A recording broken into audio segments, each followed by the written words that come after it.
Yes, you.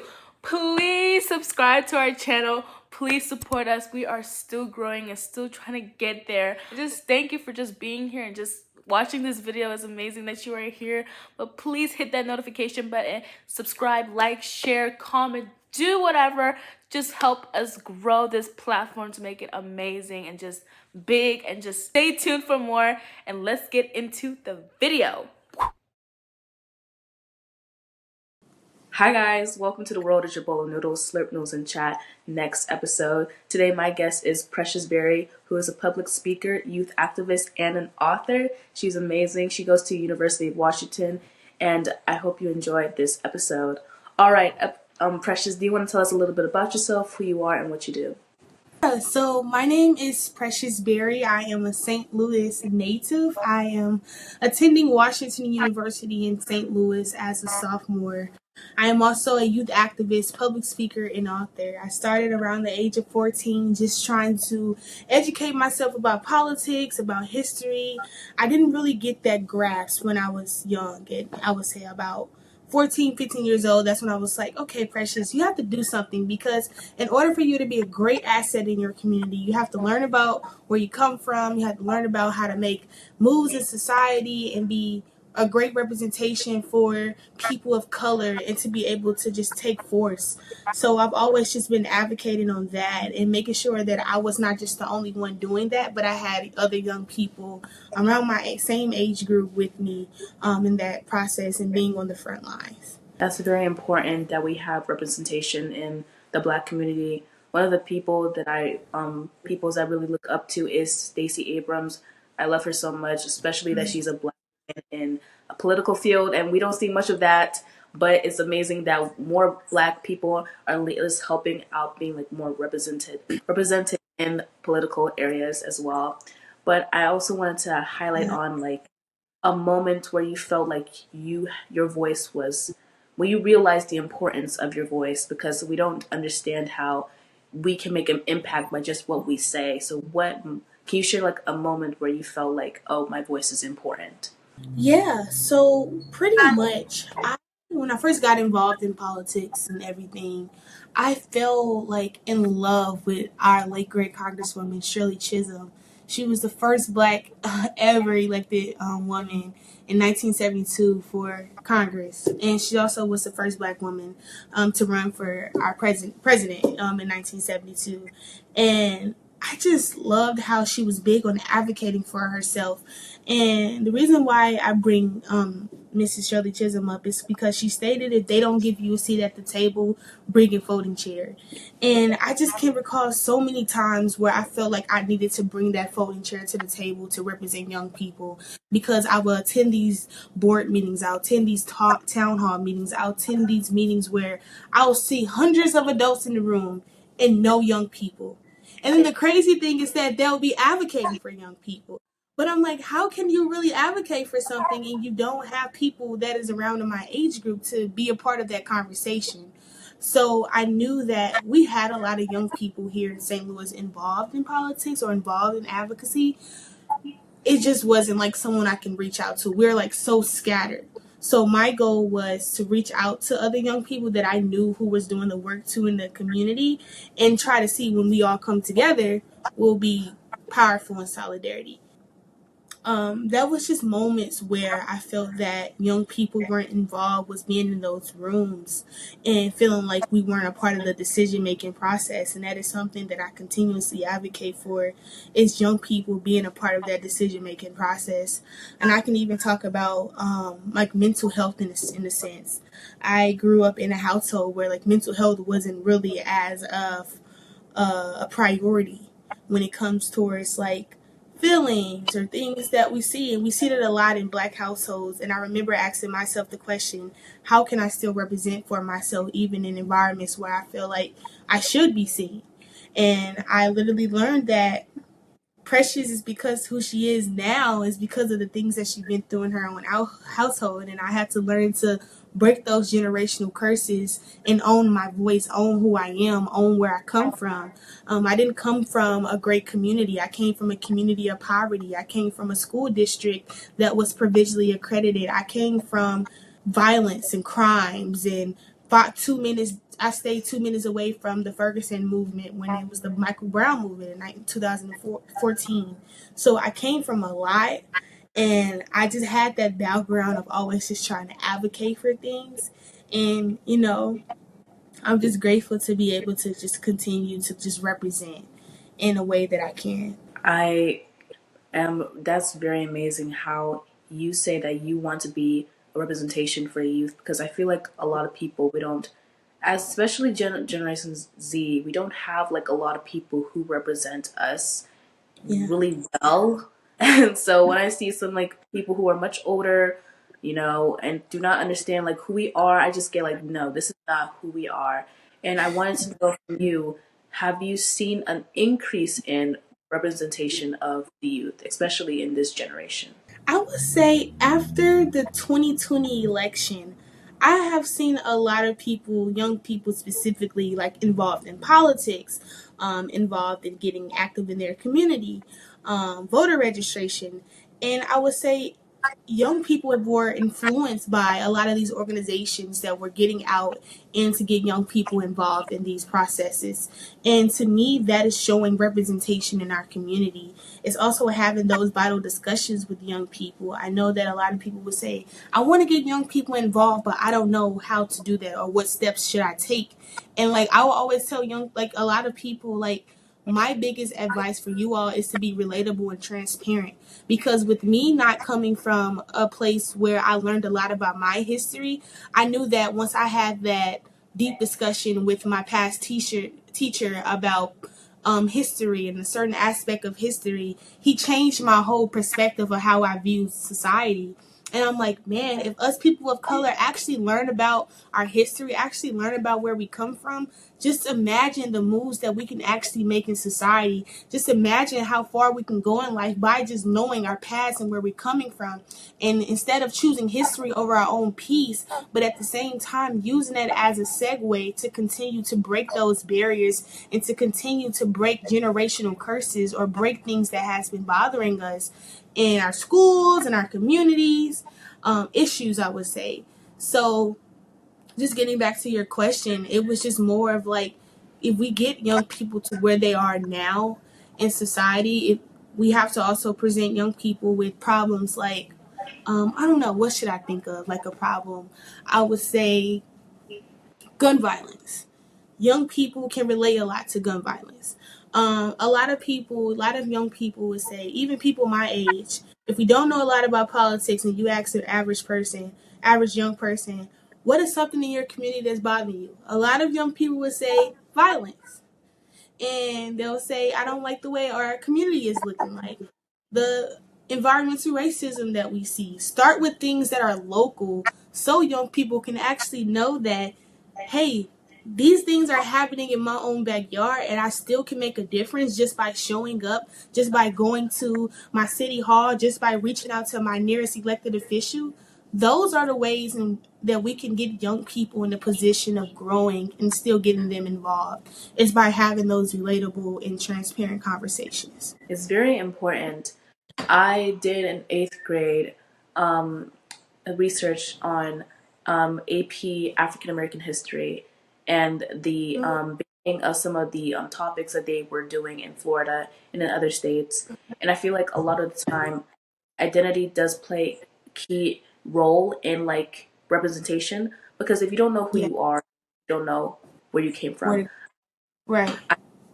I am from Nigeria. My parents are from Nigeria. We're all from Nigeria, and I was always told from Oh, yes, I was always told from a young age from who I was, my culture, my background, and I always had much pride in that. And I took it seriously to the point it reflected on my school, it reflected on my music, it reflected on everything, yeah. because I wanted to bring and lift up my culture and show people I am Nigerian. This is what Nigerians can do, and I feel like that reflects onto like Black people overall.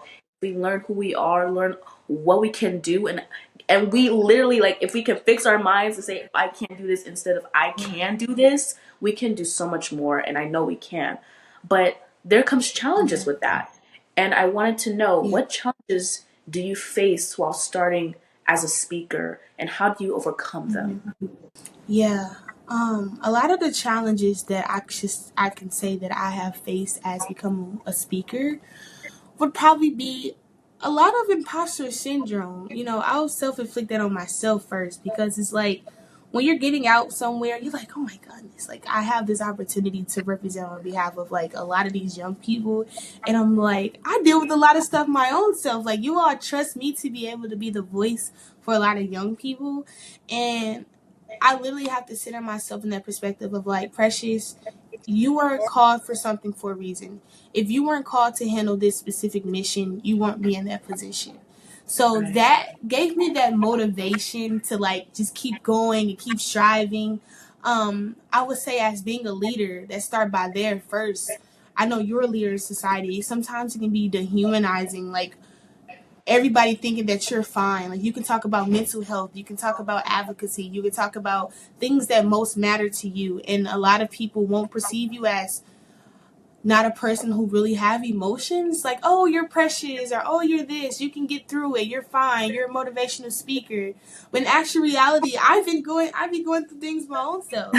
So like I literally be like, oh my goodness, like, can I vent to you about how I feel? And they're like, oh, you're fine. But I guess that's just the loneliness and leadership that you can feel sometimes. It's like, how do you still pick yourself back up when everyone else is literally trying to drag you down with their emotions and things that they're dealing with, and wanting to inflict that onto you when you try to be vulnerable to them. And it's just like, that's just being wise above your years, I guess. But like, I just think that's just into youth advocacy, and the challenges I would say is like going into rooms and a lot of people telling me, oh, I didn't know young people knew about politics, or I didn't know young people were involved in their community.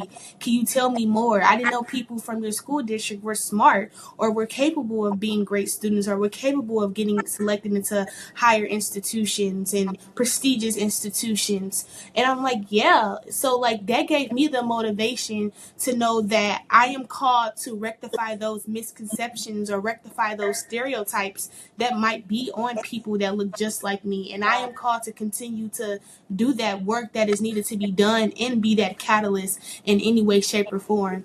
So that has been the greatest challenge. It's a blessing and a curse at the same time, because I'm able to give back out to my community. I'm able to pour that wisdom and motivation to help young people. But then at the same time, I have to also center myself and say, I have to prioritize who Precious is, because if Precious is not okay, how can I be okay for other people? Right. And that is just, when you are elevating in life, you start to have those conversations with yourself, and you have to do what's best for you. So yeah, when we deal with elections, or if we deal with turnouts and how they may not be in our favor, we have to literally center ourselves in this position of like, take a deep breath. It's okay. Yeah. It's fine.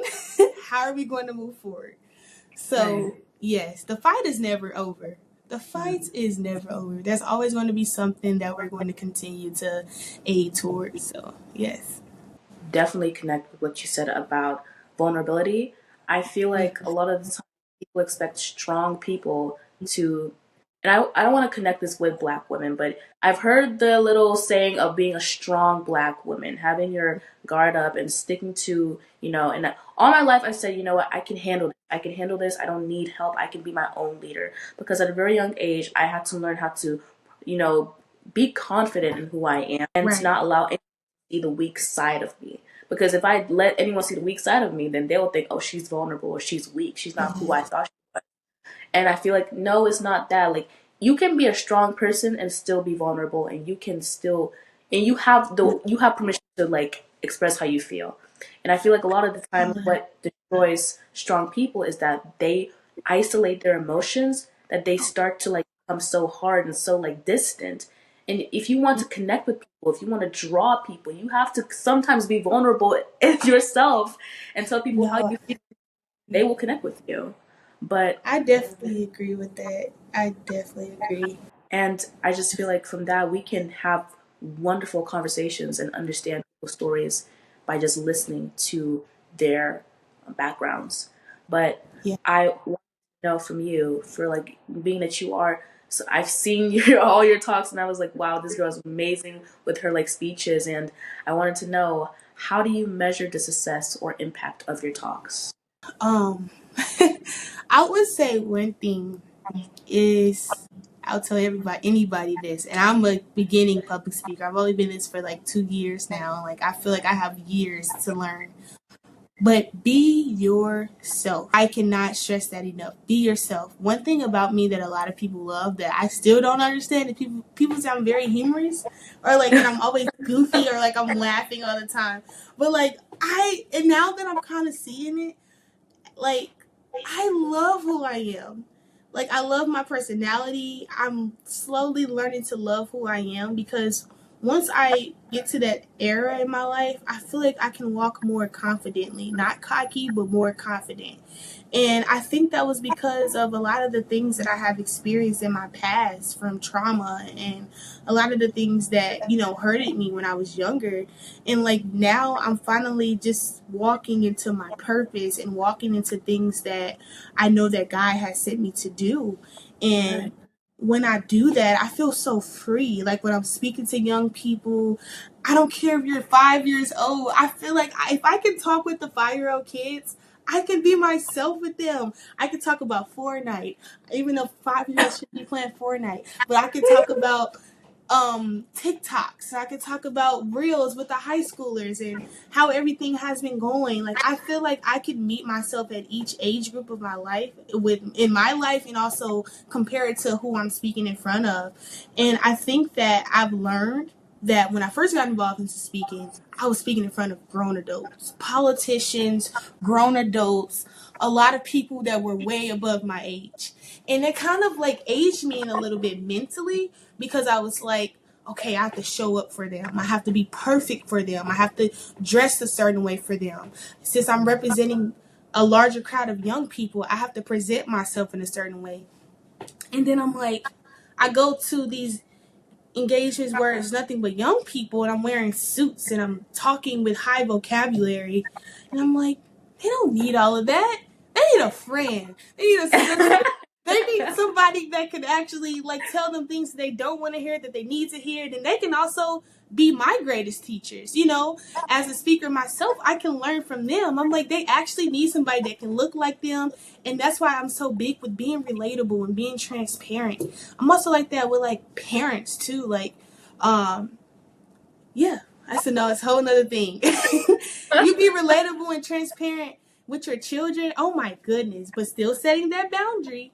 We can. I just think that's how conversations can flow. And yeah, I would say that has been the biggest impact is knowing my audience, knowing who I'm speaking in front of, knowing who they are or their backgrounds can help me navigate from, distinguishing how am I going to speak to them. It's not saying that I'm changing who I am, but I'm meeting people where they are. So I think that was the biggest thing that I had to learn with being a speaker and making sure that I'm making a great impact in being that speaker. And I'm still learning. It's a work in progress with being a speaker because there's things that you learn all the time. And, yeah, so I would say people say I'm very funny. I don't think I'm funny. I just think that I'm very humorous. Like I'm that person that's like, Precious, you need to have a filter. I'm like, okay, I understand. But like I am. So yeah, and I have friends. Oh my goodness. I love my friends. I tell people that all the time. Get you at least one good friend. I didn't meet my friends till I got to college. And like they have been on me through the thick and thin. Like they have been supporting me, like always uplifting me, and we do the same towards each other. And I would say these are the people that I can see life with and, be able to just bond with and see the real authentic me. Right. When I love my friends too. I'm always the one that would just like blurb the most weirdest stuff, and they'll still like they'll laugh about it, but they're like, Yeah. "This girl's crazy." 'Cause sometimes I just think about some random stuff and I say it to them. They're like, "Girl, you so crazy," but I connected with how you said to be who you are. When I was a kid, I was bullied a lot by my classmates, and I felt I didn't feel like I should needed to tell people my story or tell people how I felt like my voice was not important at all. And now Yeah. that I am getting much older and more confident in myself, my voice is very much important. And it's a bittersweet experience. I'm glad that I went through what I went through because it taught me more about Yeah. myself, journey, and it's going to help me in the years to come because I know there's going to be kids out there who are going to experience bullying like I did, and they're going to need someone to tell them how to get through it. But also, it hurts because you feel like, why did they treat me like this? I learned that sometimes, even in that moment, you have to be your best friend because when people Yeah. can't do the same way, when if you don't have any friends with you to like care for you, to give you that sort of comfort, you have to rely on Right. yourself. And I also rely on God. I'm a Christian. I'm Christian. I believe in God, but no, but like I put all my trust in God, and I tell Him, "You are my identity, and I will use that as a way to grow myself and other people." But I wanted to know from you, what advice would you give to someone who wants to use their voice for change? The biggest advice that I can give someone to be a voice for change is to know who you are as an individual in society. I believe that when you continue to take those steps of your knowing your identity and learning your identity, you can be able to walk in so confidently because when you know your identity, you know your background, you know where you come from, you know who you are in society, and you know where you want your future to take you to. And also, I would say, like, again, just be yourself. Be who you are as a person because if you continue to do that, you can be able to represent for so many people. I realized personally that I was not sharing my story and because I was afraid how other people would look at me or I was afraid how other people would perceive me. But then I realized that my story could save someone else's life. That if I be able to advocate for who I am and show people that even though I'm not perfect, but I'm still learning, I think a lot of speakers first, hold on, needs to do that. Is to let people know, like, I'm not trying to be hypocritical on this stage. I'm not trying to be somebody that I'm not, but I'm learning just like you are. And I think that that's very vital to let people know. Too is that like if I don't know something, I want people to know that, but I'm still working towards knowing and working towards getting to where I need to go. So I would say first is to know who you are, be confident in who you are, no matter where you come from or how you was raised or what do you know now, and just be true to yourself and express your personality. People will love to see who you are.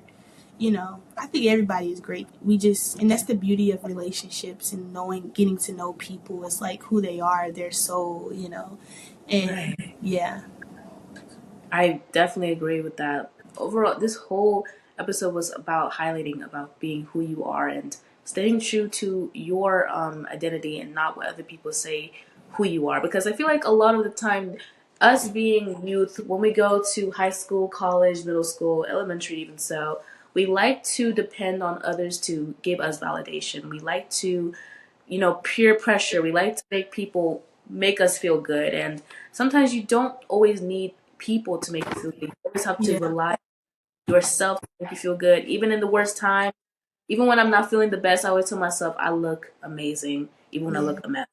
But I feel like it's always important to be who you are and stand true to your own identity. But in wrapping up this episode, I always like to add a little humor in there, just a little bit. But I wanted to know, what is your favorite bowl of noodle? My goodness, I'm gonna sound so bad saying this. This is so bad. I like the regular ramen noodles that they have. I don't really have like a favorite, but I would say the beef flavor. But I do like a little twist to mine. So like I add like Cajun seasoning, salt and pepper, onion powder, garlic powder. I might add like some beef in there, but like I gotta make it so quick because the ramen noodles get really stale quickly. So like I have to add like certain things in there um, to be able to eat it so bad, like before the noodles just get dissolved by the water, and just be gone. Like I don't want it no more. But I would say the beef pack flavor, but also chicken noodle soup. I was raised on some good chicken noodle soup. I count that as a bowl of noodles, chicken noodle soups. So Campbell's, to be exact. I don't know if they're sponsoring this or Campbell's, but Campbell's. No, I I love every single bowl of noodles except pesto. I don't like pesto. Mm. It depends on the type of pesto though. I don't know. It's weird. Me and pesto are weird, but I love me Marchon chicken noodles. I love me some Alfredo chicken. I don't care Oh, shrimp. yes, of course. I don't know why I'm stuck in this college mindset. Like it's grab and grow at this moment. You know, it's just like pick or Right. choose. Choose and I just noodles are just so universal. You can eat them and still enjoy them, even depending on what type you eat. Just the sauce. I do love me some spicy chicken Yes. noodles. That's good. But I Yeah. also wanted to ask you one more last question. What do you have? Do you have any last words for our audience who are watching? I just wanted to say I am super excited to be on here. It's an honor and a privilege. I love the work that you were doing. I saw amazing things on your Instagram and some of your shows. Keep going, keep striving. You have an amazing community that just wants to support you. I can't wait to see what the future holds because I know that you are going to be great. And your name of your podcast show is like amazing. Like I would never think to name something like that. And I think that's the beauty of it. It's like it's unique and it's you in your own way and it's creative. So yeah. And your name was Thank yeah, the you. Noodle Bowl Pootie. I like that. That is so cute. Like what? So No, I was thinking I'm trying to build like a community of like my noodle pods, like my what? people, my I'm a noodle lovers. noodle. Like welcome to the noodle pod. Oh my But goodness. Thank you, girl. but I'm so glad you're putting on the name because like I love the name. Like when I listen to the world is your bowl of noodles, the world is your bowl of noodles. You know how noodles taste good. You can Yeah. put what you want in there, and it's your bowl of noodles. It's how you want it to taste, and that's your world. You can put whatever you want. You can make a difference. You can grow. You can do whatever as long as you like it and you feel empowered to do it. But thank you so much, Precious. You are amazing. I pray that you keep going and keep making an impact in the youth. And I hope one day I see you on television and you're talking in front of many millions of people about our political world and keep making a difference and just keep being yourself. Thank you Thank so you. much. I You are really amazing. appreciate it. You're so sweet.